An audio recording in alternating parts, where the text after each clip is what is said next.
Hello friends, welcome back to my channel the super mom. இன்றைக்கி நம்ம சேனலில் என்ன பார்க்க போகிறோம் அப்படின்னா, ரொம்பவே கிறிஸ்பியான பொட்டேட்டோ ஃப்ரை எப்படி பண்ணுறதுங்கிறத பார்க்கலாம். வாங்க வீடியோக்குள்ளே போகலாம்.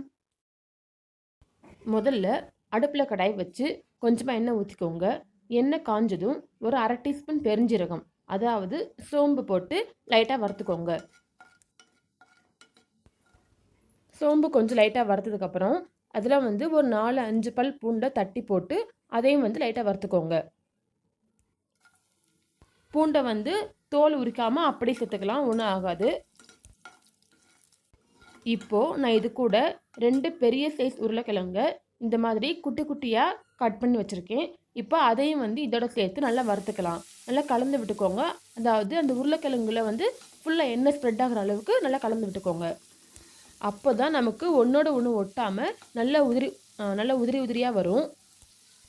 இதை ஒரு 1 நிமிஷம் நல்லா வதக்கினா போதும். அதுக்கப்புறம் இது கூட தேவையான அளவு உப்பு சேர்த்துக்கோங்க.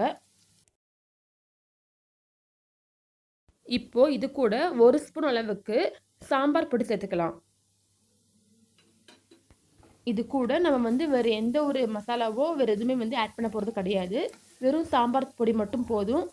அதுலேயே நமக்கு தேவையான அளவு காரம் இருக்கும். உங்களுக்கு வேணும் அப்படின்னா கொஞ்சமாக மிளகாத்தூள் ஆட் பண்ணிக்கலாம்.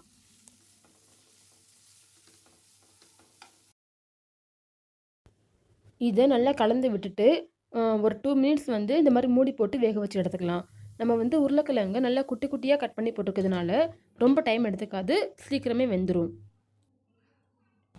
இப்போ பார்த்தீங்கன்னா ஒரு 2 நிமிஷம் ஆயிடுச்சு. உருளைக்கிழங்கும் நல்லா ஃப்ரை ஆயிடுச்சு.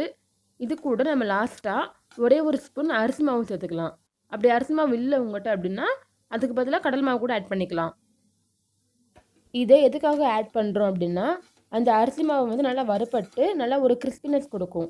அது மட்டும் இல்லை, நம்மளுக்கு உருளைக்கிழங்கு நல்லா ஒன்றோடு ஒன்று ஒட்டாமல் உதிரியாகவும் வரும். அதுக்காக தான். அவ்வளோதாங்க, நம்மளோட கிறிஸ்பியான பொட்டேட்டோ ஃப்ரை இப்போ ரெடி ஆயிடுச்சு.